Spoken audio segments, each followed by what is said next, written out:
most people that are untrained think of demos as like, let me show you the product.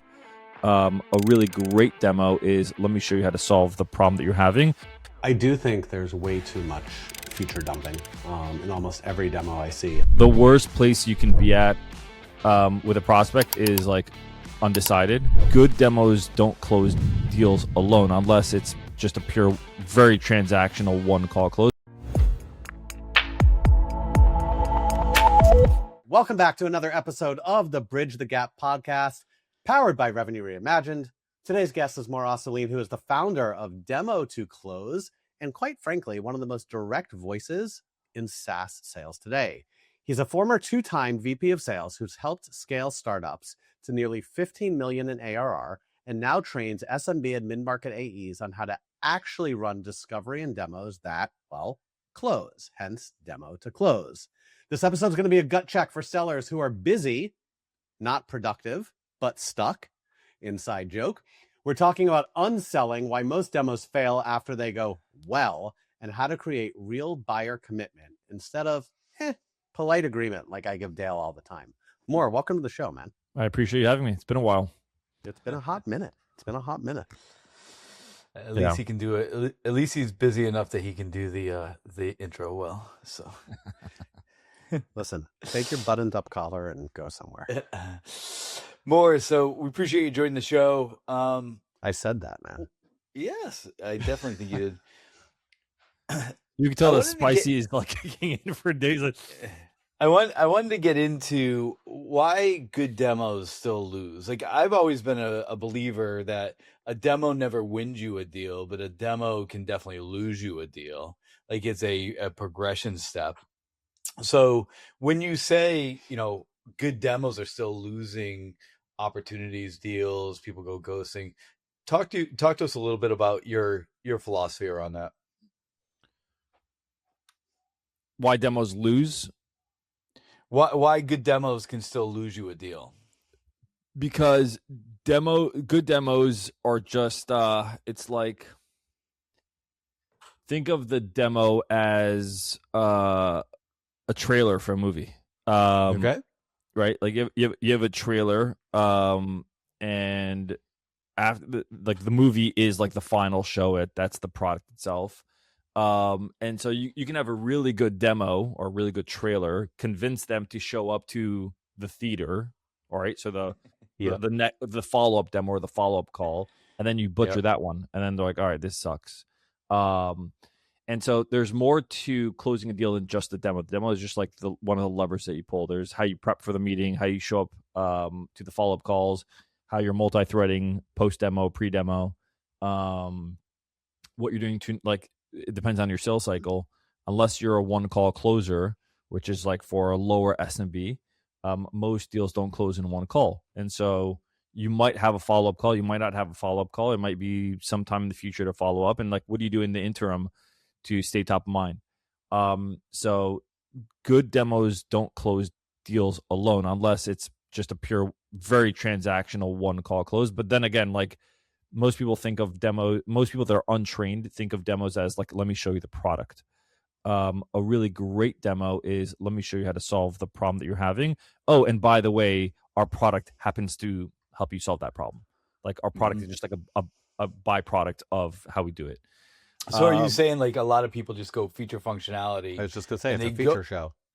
They go after like the top feature. They're like, hey, I really am impressed by this feature, so I should show it to you. And like the follow-up piece is like, the rest of it really is not great. They may do that, or they just show the demo like they would, like anyone would show a customer when they're onboarding through a product. They go through like the settings, and they go through every feature and every function, and they talk about what it does, and it's just all product oriented. And it's crazy. I remember when I started this company, my like sales coaching company, I started it 4 years ago or so. And like, it was newer I won't say newer, but like when I was talking about this, it felt newer, that nobody was like really realizing it. Now, 4 years later, it's still a problem that people have. It feels trite talking about it, like, oh, people like feature dump, but people still do it. But the reason why they do that, and it's a problem, is just because that's a symptom of a bigger problem. Feature dumping is just a symptom of a bigger problem, which is like horrible discovery, horrible preparation, bad mindset. What I help people with is like or at least 3 gaps that I'm seeing consistently that lead to bad demos is inconsistent results. They're inconsistent results.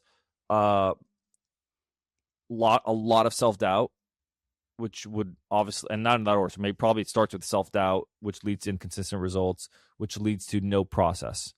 And so you have those 3 things. You're going to have a shitty demo. You're going to have like your whole sales cycle is going to be shitty. And it's not even if you're SMB and mid-market, because I focus with SMB and mid-market reps. But if you're enterprise strategic, if your mindset is out of whack, you don't have a process, and that will lead to inconsistent results. It's just how it is.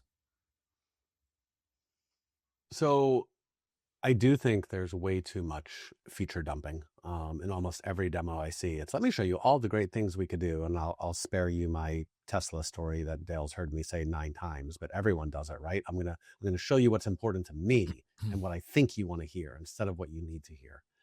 But let's take it a step deeper. So let's even say you have a good demo, right? So I'm focusing on the pain that you've told me you've had. I'm showing you how my solution can solve for that pain. Where do you see is still the most common moment, even in a great demo, where reps unknowingly are giving their power away and giving that power to the customer? So how do you define a good demo? That they're just showing Great the question. features that solves the problem? You tell me. How do you define a good demo, Mor? From demo to close. Yeah, I mean, so no, because we keep saying good demo, so it depends. A good demo is kind of like a dance. So there's a push and pull throughout the demo. There's some tension that's being created. One criteria of a great demo is you are showing them how to solve their biggest problems. Like that is one criteria. Okay, great. What's another criteria? Is you can spend 30 minutes on a demo showing them how to solve the biggest problem, but if there's no communication between you and the prospect throughout that demo in a sense of like you're getting feedback or gauging interest throughout, getting like a pulse check on whether or not we solve that problem. Like I can assume that this solves your problem, but if I don't stop and say, hey, Dale, hey, Adam, you mentioned XYZ problem that you were having. I just show you how to do that on a scale of 1 through 10, 10 being like, this is exactly what we need. 1 being not so much you missed the mark more. Where do we land here? Reps aren't doing that. Well, I call this micro closing, which is they're not doing continuous discovery to check on alignment between what they've sought out to solve and getting prospects' reaction of that. That's one. That's why you can have a really good demo by definition of just like showing how to solve a problem. But if you don't get that alignment, then it can still like fall flat. Salespeople also, like when they're on a demo, they're finally in the room with the prospect, the decision maker, stakeholder, whatever it is, and they, for whatever reason, maybe it's like a unconscious incompetence, like they don't even know that they don't know what they don't know. They don't proactively like bring up objections that they know the prospect might have on the demo. The demo ends, and then they're like, "All right, well, what's going on? How come we're not moving forward?" A good demo, a great seller doing a great demo, if it fails, they should be asking, hey, I just showed you how to solve this thing. If you take this back to Dale, what do you think Dale's going to push back on? Like no one's asking that on a demo because nobody likes to hear bad news. So they hope that it's ignored and they brush it under the rug. I think that's one of the biggest things. I think sales reps are really afraid to either hear no, or they get pushback, or they get into a corner where they don't know how to get out of. And I think a lot of sales reps don't know how to say, look, I don't have that answer for you, and I'll get back to you. Like they want to have an answer for for everything, all the questions. You're saying salespeople are scared to hear no or to say no? Afraid to hear no. They're afraid that they're going to hear no from the customer, or they're going to asked a question that's not going to allow them to go to the next part of their script. Yeah, I think because that leads to a sense of like uncertainty and where do I navigate. I would have a counter argument as to why actually salespeople would love to hear no's, but that has nothing to do with the demo. That has to do with post demo. That's like the follow up game or prospecting. Like the worst place you can be at with a prospect is like undecided. There's so much clarity when a prospect tells you like I'm not interested. Tell me no. Just tell me no. Yeah. But then we have to train the buyers as well, because the buyers are afraid to say no sometimes. Like, how many times So have if we you been train in places where 100%. the buyer's like, they don't want to tell you no because they don't want to tell you bad news. Yeah, totally. And so that's one of the things that's another, like, a good demo can not perform, like not turn into a close, because remember, the demo is just like, how do you present? That's it. That's the trailer for the movie. But what you're Right. doing before and after, like the ticket sales, like all the other stuff, that's part of the demo, but it's not like the actual core demo. And so a lot of demos, again, I'm referring to like SMB mid market land, because that's where I play. Post demo, the demo ends. Think of the lot. There's always, if you think about it, most demos, sellers only leave like 2-3 minutes to plan next steps. That's not enough time. Like, they spend so much time doing discovery, so much time on the demo, and like 2 minutes to plan next steps, and it's usually rushed. And then they only find out, they only try to figure out what the next steps are in the last minute, and so you really won't have quality next steps left by the seller. And so what I teach sellers to do is train the prospect to be very cool and upfront with you about saying no. And so one of the ways we do that is I call UNS, upfront next steps. So before the demo starts, like right before the demo starts, communicate to the prospect that the demo will end in like 1 of 3 routes. It's either going to be, I love it, I hate it, or we're in maybe land.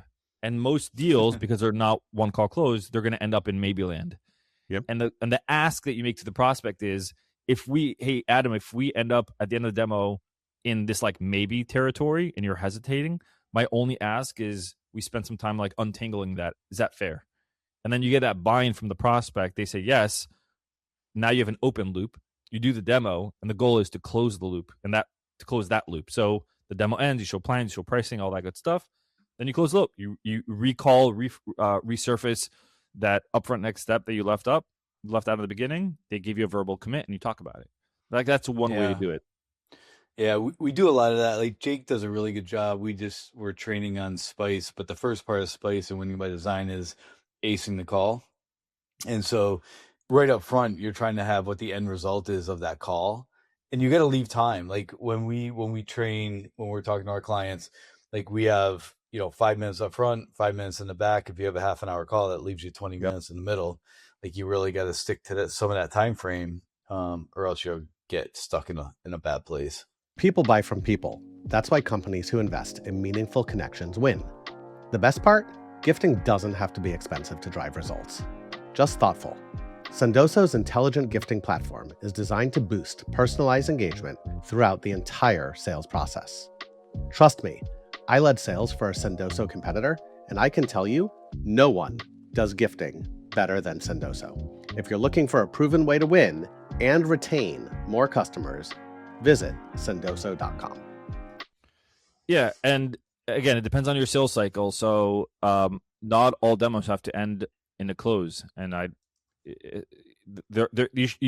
companies need to build out a criteria for, again, SMB orgs should build out a criteria for what would deem a deal or prospect as a one call close.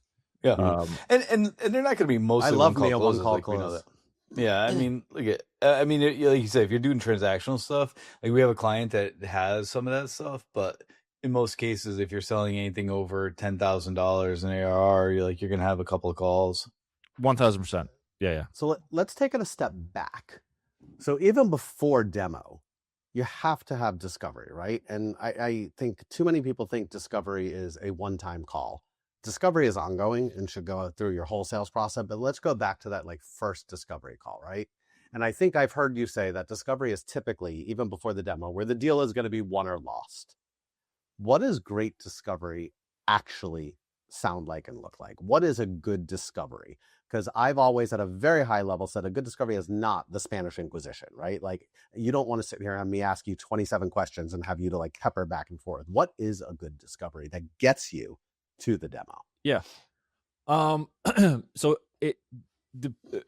I'll tell you like the intention of good discovery, and then I'll tell you what good discovery looks like specifically, because it's not a blanket statement. So the intention of good discovery is the prospect feels understood. Like, they feel understood, like that, their problem, And the goal of discovery is to uncover whether or not you can help them. It's like, think of any good doctor. A really good doctor asks the right questions to a diagnosis to understand what do you really have. Is it and like they don't address the symptoms, they address the source. And so they ask you a bunch of questions. They go, all these things. So that's what a really good doctor does. That's what a really good salesperson does. That's what a really good discovery is. But at the end of it, you want the person on the other end to be like, that's exactly what I'm dealing with. And so good discovery for an inbound lead versus an outbound lead sounds very, very different. Sure. Because for an inbound lead as a seller, you are more entitled to pepper them with some questions. You are, because Sure. they raised their hand. And so you're more entitled. With an outbound lead, you're not entitled. Like, you have to prove to them, like, you're the one that asked for this meeting. Why should I listen to you? So good discovery for and there's no blanket rule. There's two approaches. You can either ask a very direct question around the challenge, or you can use like menu of pain. For an inbound lead, I'm totally okay asking an inbound lead, what problems have they been having that led them to book a call with me? Like, I'm gonna ask them point, like, what problems you've been having. I could use menu of pain too. Hey, typically when I speak with XYZ people, I hear problem A, B, or C. That's also fine. The point is, for inbound leads, I'm more likely to I want to uncover problems because they've raised their hand. They're probably closer to the end of the funnel. For outbound leads, if they had a problem, they probably would have been inbound. And so I'm not going to lead with a problem. I'm going to contextualize it to what I said in the email or the cold call. So if like right now I'm training a rep, in their cold emails, they're mentioning like results that their competitors are seeing, and they're like what goals they're achieving. Great discovery isn't trying to uncover the problems. It's to talk about the goals that this company might have. It might sound something like, hey, Dale, in the email that I sent you, I mentioned so-and-so company saw XYZ results. Would it be helpful if I told you like who we help, what we do, and how we might help you? And they'll say yes. So I'm giving a lot more context up front. And then I'll be contextual. I'll say, hey, we work with companies like XYZ, and they're looking to achieve XYZ results or goals. I don't talk about problems. So good discovery is meeting the buyer where they're at on their journey, and then understanding what their use case is. Are they coming from a competitor? Are they not using anything? There's two parts to it. So wouldn't the first question, I would think the first question I would ask if I did outbound and someone secured a meeting, like I would just ask them, what part of the conversation or the message I sent over resonated with you to take my call? You could. You can totally do that, but is that your initial question? Yeah, I think so, because I'd want to know, like, am I wasting my time? Am I wasting your time? Like, did you just do it because you were happy and friendly that day? Like, what was the real reason you're trying to accomplish? You could. I feel like if we go yes no questions, you're going to get yes no answers, and you end up at like dead ends. Well, not necessarily. It depends on the question and the timing of the question. Give me an example of like a yes or no question that you're thinking about. Well, when you were just talking about it, you were just saying, you said something to the fact of the email that I sent you had like these two use cases. One of them was X, one of them was Y. Yeah. Would it be helpful for me to show it to? And they say yes. I mean, in that case, then you start going into that particular motion of like what you provided to them. I see a lot of sales reps asking yes no questions, and then they actually skip over the yes no. Like, they don't dig into that problem. They're like, oh yes, that is a problem I want to have, and they're like, great. They don't dig in and go into the why of that problem. And so I think it's a curiosity thing you talked about earlier. Yeah, I mean, so those are two different things, right? So the first one is yes, no. So the yes, no example that I gave was I'm asking in a sense permission to share context, and so I want them to say yes. My intention there is not to uncover problem. My intention there in the yes, no question is to build trust. What if they said no? I mean, that'd be a weird situation. That's never happened to me. If they're like, no, it wouldn't be helpful. But like, okay, then I'd probably pivot into, so I'm curious, and what about my email resonated that made you want to book a call? Okay, cool. I'm good with that. So I find oftentimes on sales calls, buyers get very surface level, right? I don't think people are comfortable getting deep. And I don't think most reps know how to get to what I'll call the painkiller versus the vitamin. How do you teach reps to actually like build that trust and get people to open up about real pain instead of like, oh, well, I have this little problem that I think you might be able to help me with. Understanding, let's just talk outbound, right? If inbound, we're going to assume that like they know this. Yeah. Well, one, you have to come up with a point of view because you're the one that reach out to them. The second thing, so that's one, having a point of view. Two, I always recommend reps to set the stage for every call. What I mean by set the stage is there are three things that happen in set the stage. Is you set the goal, which is not the agenda. The goal is why are we here? Yep. The agenda is what are we going to cover? And then the last piece of set the stage is get buy-in. Get buy-in is like, I want a verbal commit, like that we're good, we're aligned here. That might sound something like, hey, Adam, what I'd like to do for this call is just like understand a little bit more about your use case, see if there's something here. There might not be anything here, and I'll give some time back. And if there is, then we'll do X, Y, Z. Sound good. I love that. Listen, there might not be anything here. Owning that up front, like it's okay. Don't sit through 30 minutes with me if there's nothing here. Like if there's nothing here, hey, great. Go on your way. Right. So that's a form of unselling where you're like, I'm not a fit for everybody, and you might not be a fit for me. So when you do that, you build trust automatically. There's another way to build trust that gets them to open up, and it has nothing to do with like what you say. It's more about what you tell yourself.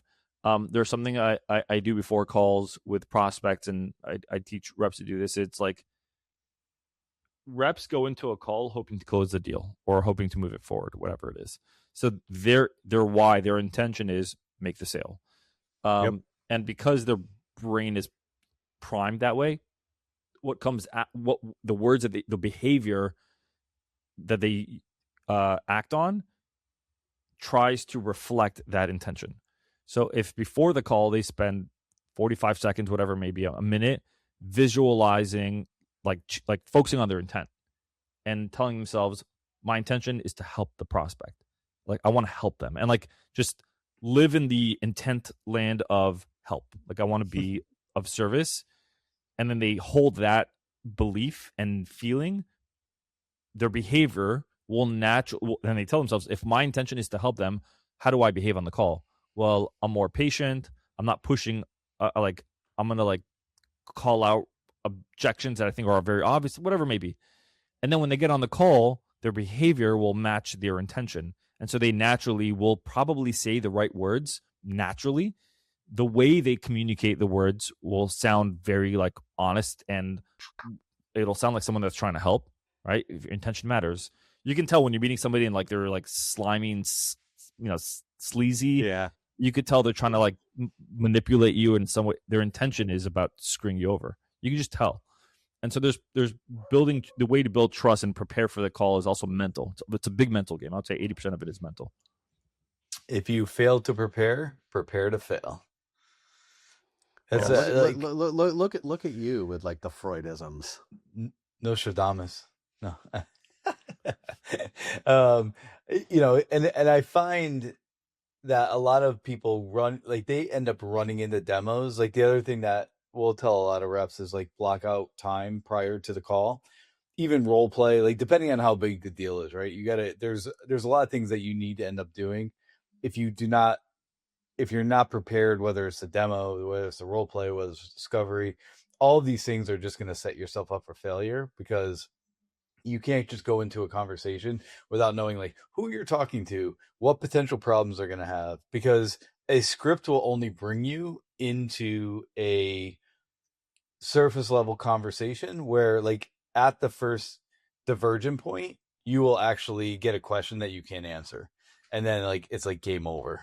Right. Because scripts don't teach you how to think. They just tell you what you're a robot following the script. Say this. Right. Dale needs a script for everything. You must tell him exactly what to say. Exactly. Yeah, it's important. Yeah, scripts don't do shit. Like in some instances, it's important to say some exact words because it matters. Like when reps want to uncover the competitors of a prospect that they're evaluating, it really matters what you say in that moment, because it'll determine what they respond. So if you say, are there any other competitors that you're looking into, or are there other solutions you're looking into? That's a yes or no question. All right. So you're like, all right, let's make the counter, make it an open-ended question. All right. Who else are you looking into? Right. They could ask that question. The problem with that question is the prospect could say, you guys are the first stop. It's like, oh, okay. Well, then in your head is like, who's the second stop? And so what is the answer to that is, well, you don't have to go any further. Like, yeah, I always put like a little humor in the interjection, because what I find in some of these sales processes, like when you're talking about demo and that stuff, you need to like break the pattern interrupt, because you were just talking about this. You were saying like the customer, like you ask that question, 9 times out of 10, the customer is going to be like, I can't tell you. I don't want to tell you. They feel 100%. weird about it. That's why there's a better question to ask. So that's an yeah, example of like, so there's like, there's a script to that. I'll teach a rep a script to follow, because the script will actually get the results that they want.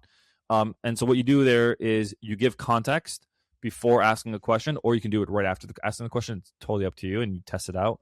And you give context about what is the reason you're about to ask the question you're about to ask. And the reason has to benefit the prospect. Right. So, hey, Dale, I know you're probably evaluating a bunch of solutions, blah, blah, blah, blah, blah. It must be overwhelming. And so I want to make it really easier for you by the end of the call to have clarity on like where we lack, where we're doing well. So aside from us, who else will you be evaluating? Mm-hmm. So I'm intentionally placing the word aside from us, because they can't say me. Yep. I'm not saying who are you evaluating, because I want to avoid you're the first stop. So I'm saying who else will you, future tense, will you be evaluating? And I give context before, and the context is for the benefit of the prospect. Mm-hmm. And most like likely you'll get better responses. Say it again. Sorry. Yeah, it's just like coaching any rep. Like if you're asking them, I need you to do 50 calls, there's a why to that conversation. So like setting up the why. The other thing that you did really well in that conversation was like interject empathy.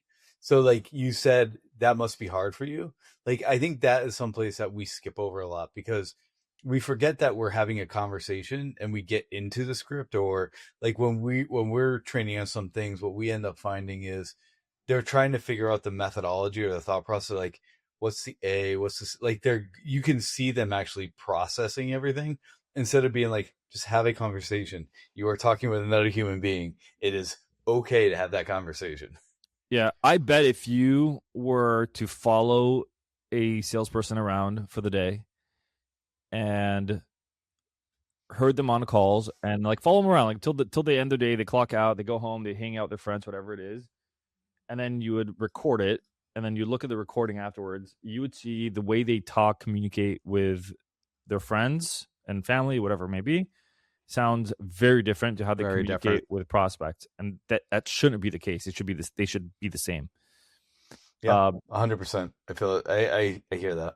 And every time I tell a rep, like, what would you say? Like, if you're talking to a friend, right? Like, they're struggling with a situation. Like, imagine you're talking to like your friend. Like, envision your friend in your mind, vivid image of them, smell them, all that. They said this to you. What would you respond? And then they said, I would say this. I would reply to this. Like, okay, send that text message to this prospect. And they did, and the prospect responded. I'm like, holy shit. Wow, look, it works. Just don't change who you are. People put on a, we forget that we're human. Like, just talk to the, you're exactly right. Like, one of the things I always said when I started in sales is like, what you see, on the sales call is the same I'm going to be with my wife, with my kids, and everyone else. Like, my person, like, I'm exactly the same. Like, you just be yourself, sell, but be yourself, and you'll go a lot further. Yeah. And I hate the term, like, let me take off my sales hat for a minute and let me stupid. It's a stupid statement. No, the worst one is like, can I take you out? Can I close the account? Yeah, I hate letting me be honest. No, I want you to honest, fucking lie to me. Yeah, no.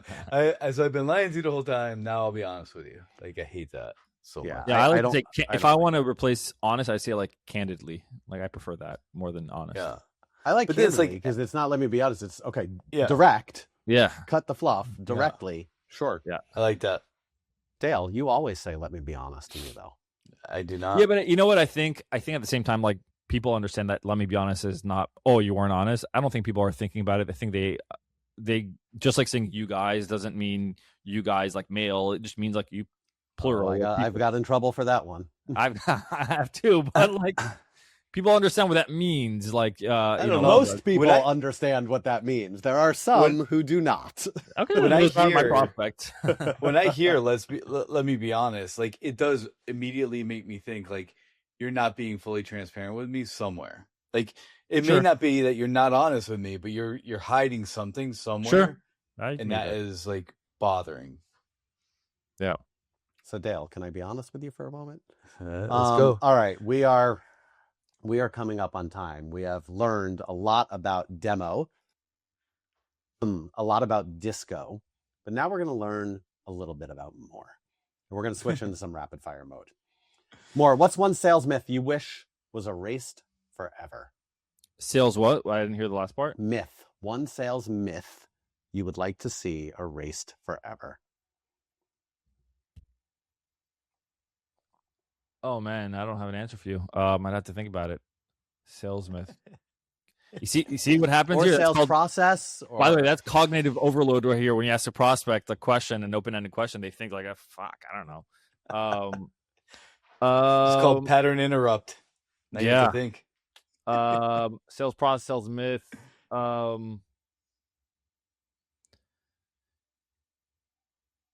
I do still see, and this might sound trite and overused, but I still see. Okay. Here's a myth. That, and this is less so with sales skills, but you can only make like good money as an enterprise rep and not as an SMB. I think you can make great money as an SMB rep. And the other myth is that like business cases and like the stuff that works in enterprise, it wouldn't work for SMB. It actually would work for SMB. You just have to like pick and choose and tweak it. Yeah, but it works. I had SMB sellers at Toast that were under me that were making $400,000 a year selling, 2 call close deals. Absolutely exists. Possible. Harder role, SDR or AE? Ooh. What in terms of like what in terms of what? A harder role, like which one's harder in your opinion? Oh, harder role. Are we talking about full cycle AE? Anything you want. Which one's harder? So full cycle AE, yeah, for sure. Okay. What's one signal a deal is already dead? That there's no consensus on the problem. That could be a signal. There's a lot of signals, but like one signal is like there's no consensus on the problem. Like it might not be dead, but you're definitely way, way early in it. Last one as we wrap up. Dream vacation destination, Mor. Where are you going? Israel. Oh. I was supposed to go 2 years ago. I'm still pissed I didn't get there. I've heard that's stunning. He talks about this all the time. I hear it. Yeah, I think he told me last time. You asked the question all the time. I didn't ask you the question. Dale, why don't you close out the show, man? Let's see if you could do it. Come on. Dale's doing the close today. Little role reversal. Let's go.